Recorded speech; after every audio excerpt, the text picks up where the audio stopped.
জীবনের এই ৩টি ধাপে কখনো দুঃখ করবেন না। প্রথম ধাপ, বয়স ৫৮ থেকে ৬৫ বছর। এই সময় কর্মক্ষেত্র থেকে আপনি দূরে সরে যান। আপনার ক্যারিয়ারে যত সফল বা ক্ষমতাবানই হন না কেন, এই সময়ে আপনাকে একজন সাধারণ ব্যক্তি হিসেবেই দেখা হবে। তাই পুরনো চাকরি বা ব্যবসার মানসিকতা এবং শ্রেষ্ঠত্বের অনুভূতি আঁকড়ে ধরে রাখবেন না। দ্বিতীয় ধাপ, বয়স ৬৫ থেকে ৭২ বছর। এই সময়ে সমাজ ধীরে ধীরে আপনাকে দূরে সরিয়ে দেয়। বন্ধুবান্ধব এবং সহকর্মীদের সংখ্যা কমতে শুরু করবে। আগে কর্মস্থলে হয়তো খুব কম মানুষই আপনাকে চিনবে। আমি আগে ছিলাম বা আমার এক সময় ছিল, এই কথাগুলো বলার প্রয়োজন নেই, কারণ তরুণ প্রজন্ম আপনাকে চেনার প্রয়োজন মনে করবে না। এতে দুঃখ করবেন না। তৃতীয় ধাপ, বয়স ৭২ থেকে ৭৭ বছর। এই পর্যায়ে পরিবারও আপনাকে ধীরে ধীরে দূরে সরিয়ে দেয়।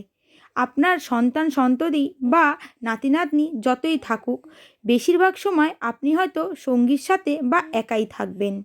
যখন তারা মাঝে মাঝে দেখা করতে আসে, সেটিকে স্নেহের প্রকাশ হিসাবে দেখুন।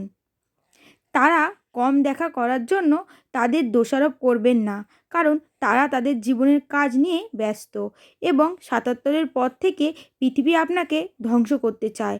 এই সময় মন খারাপ বা দুঃখ করবেন না, কারণ এটি জীবনের শেষ ধাপ এবং সবাই একদিন এই পথেই যাবে। তাই যতদিন সুস্থ আছেন, জীবনটাকে আনন্দপূর্ণ করে তুলুন। আপনার যা যা ভালো লাগে তা খান, পান করুন, ছবি আঁকুন, বই পড়ুন এবং যা ইচ্ছে তাই করুন। সুখে থাকুন, আনন্দে জীবন কাটান। প্রিয় প্রবীণ নাগরিক বন্ধু ও বোনেরা, আজকের এই ভিডিওর কথাগুলো লেখক অত্যন্ত সুন্দরভাবে লিখেছেন। লেখক এর জন্য অনেক ধন্যবাদ এবং অভিনন্দন। বয়স ৫৮-র পর বন্ধুদের একটি গ্রুপ তৈরি করুন এবং মাঝে মাঝে নির্দিষ্ট স্থানে নির্দিষ্ট সময় মিলিত হন। টেলিফোনের মাধ্যমে সংযোগ বজায় রাখুন। পুরনো জীবনের স্মৃতি শেয়ার করুন এবং একে অপরের সাথে আনন্দ ভাগ করে নিন। বই পড়া, বাগান করার মতো শান্ত কার্যকলাপ উপভোগ করুন। যদি সম্ভব হয়, আপনার সমবয়সী প্রত্যেকেই যেন এই মেসেজটি পায়, তার জন্য ভিডিওটি শেয়ার করুন।